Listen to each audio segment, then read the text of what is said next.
What's up, Guardians? Profane here. Thanks for checking out the video. Since their release, the Swarmers have provided Warlocks with insanely powerful Strand builds, and in Season of the Wish, with a new seasonal artifact, new Strand weapon traits, and a new Strand exotic bow, the Swarmers create a build that's more powerful than ever before. With this new Strand build, you'll find it easier than ever to shred through the toughest of encounters, even Grandmasters, because you'll have an infinite army of sentient green demons obliterating everything, allowing you to just sit back and pick off the stragglers.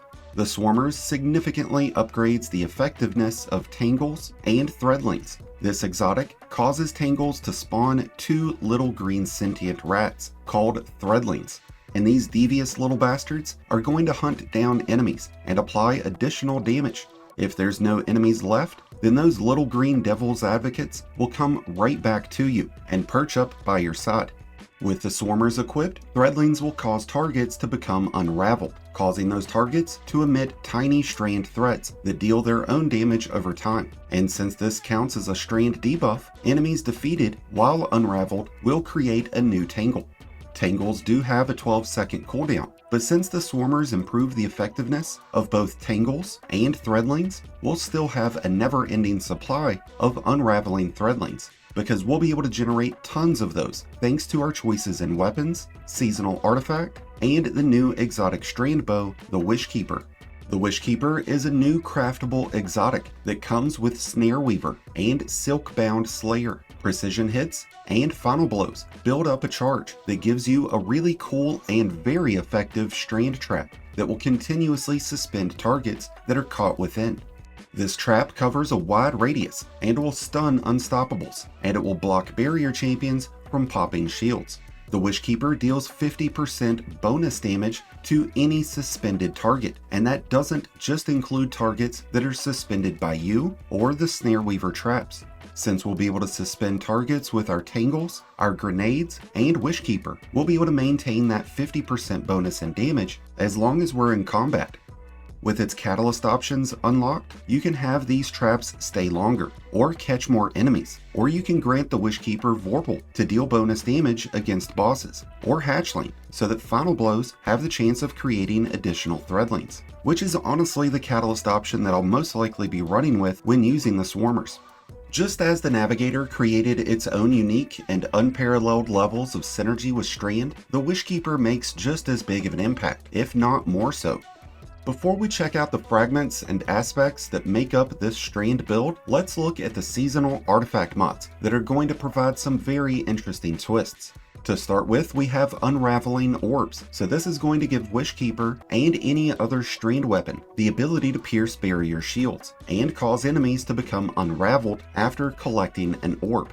And with Horde Shuttle, we have a chance of creating a Threadling when defeating any unraveled enemies, which is going to stack on top of our already existing abilities to create Threadlings. This isn't limited to enemies unraveled by weapons either. This will include enemies who become unraveled because of Threadlings, which synergizes very nicely with the Swarmers. We're also using Dragon's Bite, so when we break an enemy's shield, which does include when we stun champions, those enemies have a chance of becoming suspended, and this can occur more often when wearing this season's armor set. We were already going to be creating a ton of Threadlings, a ton of orbs, and suspending damn near everything, so with the addition of these new mods, those effects will be in supreme overdrive. We're also using Wished into Being, so this way when our super energy is almost full, ability final blows create orbs, which include our Tangles and Threadlings. There's several other great artifact mods to use this season. Solo Operative is great when you're alone. From Whence You Came will come in handy when facing Scorn and Taken. And if you're running rocket launchers, Argent Ordnance, Blast Radius, and Overload Rockets will be incredible options. And if you want to give the Wishkeeper the ability of stunning unstoppable champions on impact, and not just suspensions, then the Unstoppable Bow mod will be a great addition. Bear in mind though that this will remove Wishkeeper's ability to pierce barrier shields when it's receiving unraveling rounds.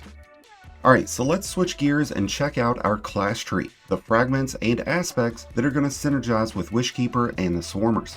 This Broodweaver class tree is built to capitalize on our use of the Swarmers. So we're using Weaver's Call, so when we cast a Rift, we'll instantly deploy 5 little green rats to do our bidding. We're also using the Wanderer, so when we throw or destroy a Tangle, enemies nearby will become suspended. But this only counts if you throw it or destroy it. These effects won't occur if a teammate picks it up and throws it. We are using Shackle Grenades so that we can continue our ability of infinite suspensions. But there's no denying that Threadling Grenades will give us the most Threadlings. But since we'll be creating them with our Rift, artifact mods, and weapons, I think we've got enough of them out in the field. And when you're in activities like Grandmasters, it's definitely going to be Shackle Grenades that you want to run. When it comes to our choice in fragments, we're going with Thread of Generation, so that our grenade energy recharges faster as we deal damage to enemies, which includes damage dealt from all weapons, abilities, tangles, and threadlings. We're also using Thread of Evolution, so that threadlings will deal 33% bonus damage, and they'll even travel further, opening up our range by an extra 33%. With Thread of Warding, we'll get Woven Mail when collecting orbs, providing us with a 45% damage resistance bonus, lasting 10 seconds, and it can be replenished each time we collect an orb, which you can expect to make plenty of. And lastly, we're using Thread of Continuity, so that Suspension, Unravel, and Sever effects all have increased duration, which does include enemies suspended by the Wishkeeper's traps. This is going to provide a 50% increase in the duration of these effects. There are other Strand Fragments that can certainly prove to be beneficial, but for the purposes of capitalizing on our use of the Swarmers and Wishkeeper, these are going to provide us with some excellent synergy. And thanks to how we have our armor mods set up, we'll have exceptionally fast uptime of all of our Strand abilities, including our massively overpowered super.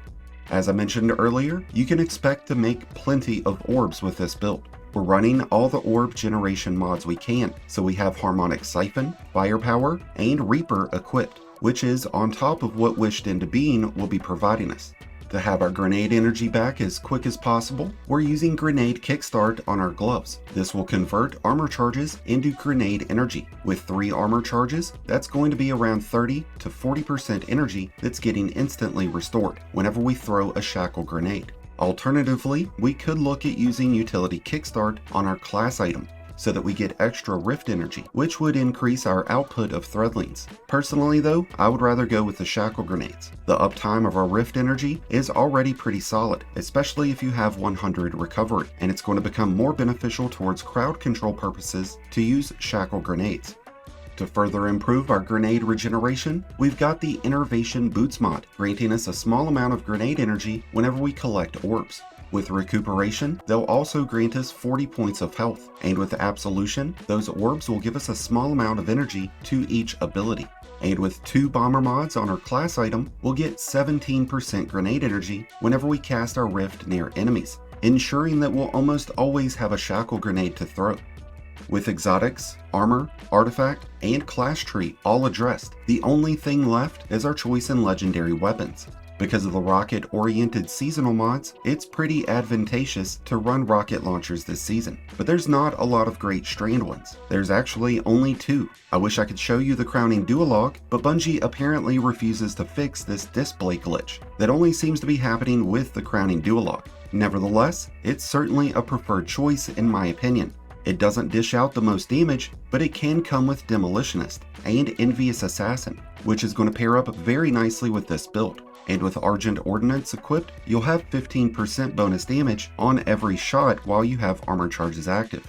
But truth be told, it's a heavy machine gun that I would rather fit into the heavy slot. The Circular Logic is the most well known of these, an immensely powerful weapon, but it's not the only powerful Strand LMG in the game now. The Marcato 45 is the new kid on the block, but it's got Slice, which severs enemies, causing them to deal 40% less damage, which after the nerf to Woven Mail and the outlandish transitions in difficulty that this game takes, reducing your enemy's damage output will be a tremendous benefit. And just like the Circular Logic, Marcato 45 can also come with Hatchling. When it comes to our choice in energy slot, it's really about matching modifiers and accounting for champions. There's a ton of solid performing hand cannons and auto rifles right now, But so far this season, one of the best all-around choices in the energy slot has been the Indebted Kindness. This thing kicks like a Clydesdale, and it really pairs up nicely with the use of the Wishkeeper. Since sidearms can pierce barrier shields this season, we can have Indebted Kindness set for barriers, with Wishkeeper set strictly to unstops, leaving overloads to be handled by rocket launchers, giving you an exceptionally powerful build to take into law sectors, raids, dungeons, or Grandmasters.